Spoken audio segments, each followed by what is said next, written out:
Smisha Kevi McGillavine is Dúrthóir Ciste Infheistíochta Gaeilge me. Thomas Sé Chontae, the Taisman Steve, and Dulhon Kien the t-aon Major Listen Gaeilge na Sé Chontae. Mar a bhí sibh sásta, a rith na Phróiseas Síochána, takeíocht a thódhchaí, Thomas Udul go mór go méid sibh sásta a rist and takeú céarna a thódhchaí. We are currently supporting 16 projects on the ground in the north of Ireland. We have invested 3 million of our own money, which in turn has led to a further 6 million from a range of other sources. With your help and with your support, we hope we make a big difference on the ground at the Irish-speaking communities in the north of Ireland.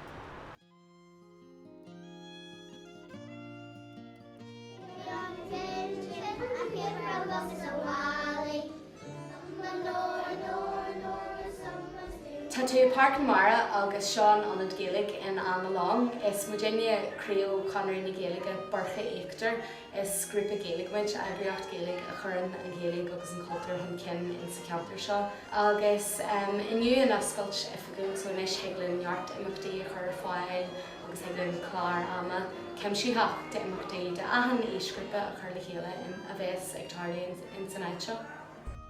Anis go bhfuil Páirc Mara agin tá ifig agamsa agus tá mé ag obair ahan lá sa teachtain na san áit seo. Tá áit agin de cruiníthe, tá áit agin de rangaí Gaeilge, tá leachtainna agin de grúpa tiismóir agus taithrean agin go seachtainúil a bhíonn sa greachtal trí Gaeilge agus tá neart féidireachtaí an fásta, so tá sé iontach áit a bheith agin híon. Tá mé sé bainte le fhorbairt na Gaeilge in Nera Colm Killa ó bhí na seachtaidí Hosi me fólam na Gaeilge, hosi muid bunaíodh scólna, bun scólna, man scólna.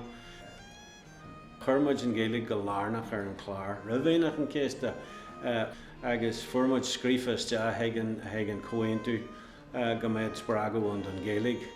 Bhí is agin ag an am, sin ceantas na míhain taistí a bhí agin ins na Sé Chontae, ná go raibh leatrar mé anú ar an Gaeilge, agus bhí is agin Ma bhí muid chun anois cóananis a bhaint amach do phobal seoginne go méid fhorbairt na Gaeilge mar ceantas na príomhrudaí, so chuirmuid sin is tí go lárnach. De réir a chéile bháthaimuid gur ó gáil cultúir cosal le seo agus go méid cineal áit lárnach sóisialta don Gaeilge agus phobal na Gaeilge agus de réir a chéile bhí muid a fhorbairt na serviceí sin.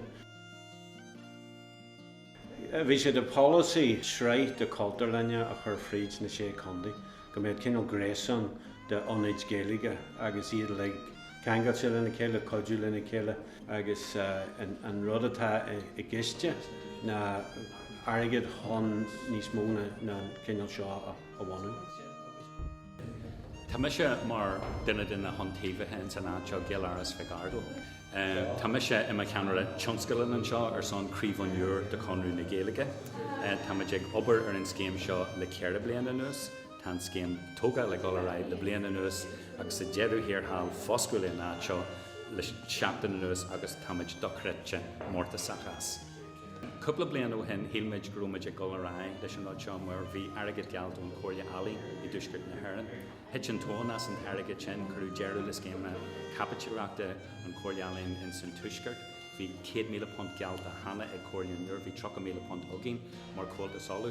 Bhí mar san népach in a riarmh cé hanagan ar an télann sin ach Ciste Infheistíochta Gaeilge bhí siad an mar chláánabhóirí just ag an bumaite dearanach agus bhí mar an áit seo a chur chun críocha le takeíocht ufasan.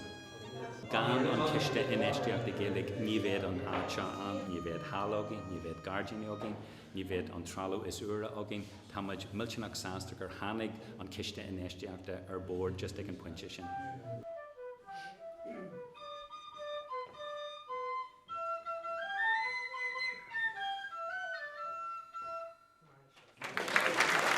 Fuair dearige de 20 míle punt ó rialtas na Bráithne nuair a bhí muid a ceantainna ag Caisleán Hillsborough a couple of bliain ó hen.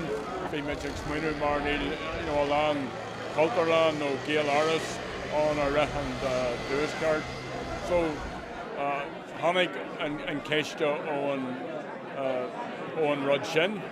So tá obair fear tábhachtach seanta leis an ciste agus tá ceart ag Gaeilge Ar Son áitina mar sin a thógáil agus a áil agus a sé sin an obair a bhfuil deanta ag an ciste.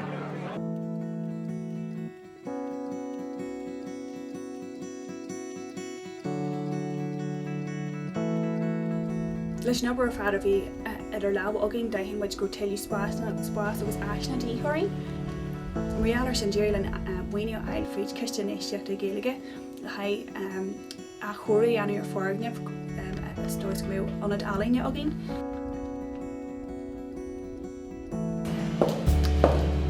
An san spás seo spás taismis atágin agus bu mar deab tuilí sinna agin cóileáil agus bu deab go tuilí Sé Chontae agus taismis alaine a dhéanamh san spás seo.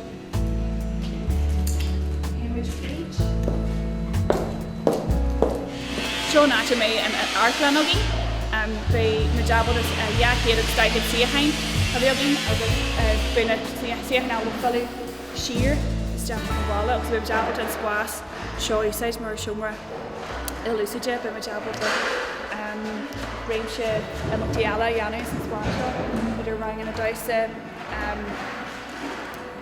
ceolcurma agus cléir sport a dhéanamh seo.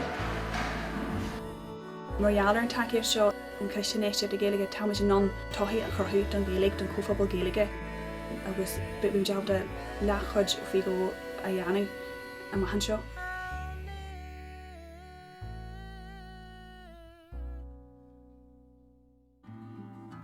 Well, an seo an Ard Mhacha tá grúpa agin is fintar sóisialta tón.